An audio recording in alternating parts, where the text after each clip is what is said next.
Čistilno napravo zmogljivosti 1000 populacijskih enot so zgradili lani in za zdaj še poskusno obratuje. Namenjena je čiščenju odpadnih voda iz zaporskega kompleksa. Nekje celotna zadeva je predvidena v znesku 115 000 evrov letno, za same, se pravi za uporabnika zapore DOP in IMV Fire, medtem ko sama vrednost tega je recimo 15 000 evrov, bo pa nekje šlo direktno v proračun občine Šentrupert.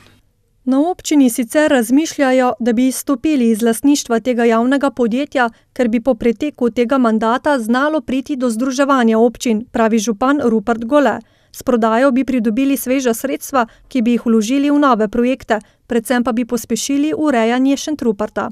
V primeru, da bi ta sredstva pridobljena iz prodaje energetike predstavljala recimo 25% lastnih sredstev in 75% na to, nepovratnega denarja, si lahko predstavljam, da govorimo o znesku preko 1 milijona evrov in to je kar velik denar.